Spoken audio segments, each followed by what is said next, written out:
Hello guys, welcome back to my YouTube channel. My name is Shivam Sharma and in this video I'll be giving you few suggestions and some words which you can use in your IELTS writing task 1 to enhance your band score. So let's get started. So first of all, let me give you a brief intro regarding the writing task 1 of the academic test. We are talking about academic in this video. For journal training, I will make a separate video. So the task 1 is related to report writing and it's of 3 bands and the word limit is 150 to 180 words. And the questions are like pie charts, table, process of flow chart, map, bar graph or line graph. These questions can become, and even in these questions there can be variations. For example, 2 graphs can be given or 3 pie charts can be given. It depends upon question to question, okay? So the format of writing the writing task 1 is, actually there are 2 formats. The firstly you have to write an intro, then overall, then BP1 and BP2. BP means body paragraph. And the other format is you can write intro, then you can write BP1, BP2 and then overall. Both the formats are correct. Now let's start with the intro. In the intro you have to write a journal line. First of all, for example, it's a bar graph kind of question. So you have to write a journal line like the bar graph shows and then you have to paraphrase the question. So instead of writing the bar graph shows, basically that's look very common. There are numerous ways to write this line. You can use so instead of given, you can use rendered, bestowed, supplied, provided, presented. And the next word is related to a question. For example, you have used bestowed. So the bestowed graph, okay, represent, and instead of represent, there are also numerous words which can be used. Words like depicts, shows, demonstrate, outline, elucidates, enumerate, illustrate, presents, gives, provide, describe, expresses, contrast, indicate, declined, delineate. These are the numerous words which can be used instead of represent. From next time, don't use the simple line like the given bar graph represent that. Use these words and use synonyms. For example, it's given sales of houses. So instead of houses, you can use apartments, and instead of people, you can use individuals. You can check out my previous video where I have mentioned the synonyms of some of the most important words. That will help you. So in the BP1, before starting your answer, I suggest you to write a common lines like, it is crystal clear that, it can be clearly seen that, by having a cursory glance, it can be lucid that, it is notified that, at a first glance, it is vivid that. Okay, so start your answer by using these lines and then start the answer. For example, you have to describe the sales of mango. For example, the question is regarding the sales of mango in 2 years. Okay, first of all in 2010 and then in 2011. Okay, so you have to write this line. So instead of simply starting your answer like the sales of mango were dash in 2010, use this line like, at a first glance, it is vivid that the sales of mango were higher in 2010. Okay, accordingly you start your answer, but use this line in the BP1 starting paragraph. Now let's move on to the BP2. So in BP2, don't directly start your BP2, use these lines. Lines like, moving to the rest part of the description, moving attention to the rest part of the description, by analyzing further, it collates that. And whatever maybe it, for example, it is a bar graph or a pie chart. By analyzing further pie chart, it collates that. Then start your BP2. And at last, overall. How to write overall? Don't simply write overall by writing overall then comma and then your lines. Use these lines. Overall, it is scrutinized that. Overall, it is crystal clear that.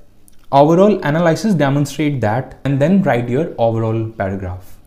So by using these lines, definitely your band score will improve. Now I will tell you about sentence variations. How can you create complexity in your sentence formation? So let's start. For example, the value of A is 70%, or we can simply say the score of A is 70%, the score of B is 60%, C 30%, D 25%, E 15%. For example, this data is given and the examiner is asking you to write a report on this. So there are numerous ways in which you can relate all these percentage. Let me show you how. Firstly, the simple statement which most of the students write. For example, you can write, the score of A was 70% while score of B was 60%. Okay, that's the simplest way you can write any sentence. The second is by difference. That's how it looks. The score of B was 10% less than score of A. Or you can write, the score of A was 10% more than the score of B. Okay, this looks a little more attractive than compared to the simple one. Now let's move further. You can use respectively Let me show you how. The score of B and C was 60% and 30% respectively, or correspondingly. You can use these both terms. And the next is comparison. For example, twice, thrice, 2 folds, 10 folds. Basically, for example, the data in 2016 is 30 and it's doubled in 2017. So instead of writing doubled, you can use 2 folds. Okay, let me give you an example. Score of B was twice as the score of C, which was 30%. You can write in this way. The next is the followed by. This looks very complex. Let me show you. A had the highest score at 70%, followed by B, next to which was C at the count of 30%, dragged by D, whereas E stood at last with 15%. Okay, so this way can be used when there is numerous data in the writing task 1 and you don't know how to write the data in more compressed form. So this line can be used when you have to write in a compressed form, okay? The next is count sim, when the value of 2 figures are exactly same. So you can write in this format.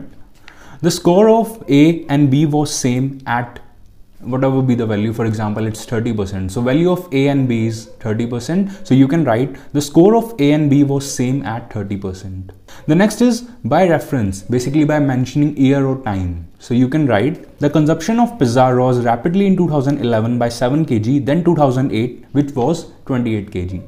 Okay, so in a question when the year is given or any kind of time is given, so you can use this method or this kind of variation in your sentences. The next is percentage change. Basically, when there is change in a value or change in a percentage, you can use the consumption of pizza had a moderate growth from 20 to 25% in a period of 2 years.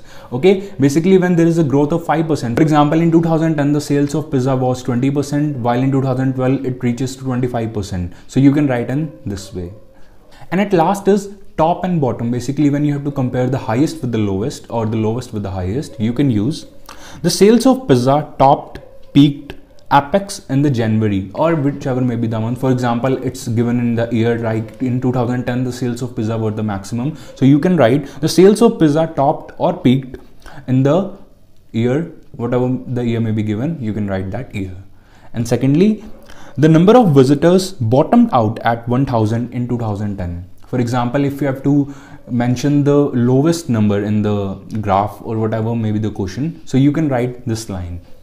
The number of visitors or whatever may be the value which is mentioned in the question. For example, let's say the sales of mango. So you can write the sales of mango bottomed out at 1000 in 2010. Okay, so first of all you have to write that amount and secondly the year. So these are some of the variations which you can use in your IELTS writing task 1. And by using these variations, your sentence will look more complex and definitely your band score will improve. So thank you very much for watching this video. Subscribe to this channel for more updates. And I will regularly posting these kinds of videos to enhance your band score in the IELTS writing test. And if you want free IELTS speaking test practice, you can text me on my Instagram account. The link is given below in the description. Thank you very much.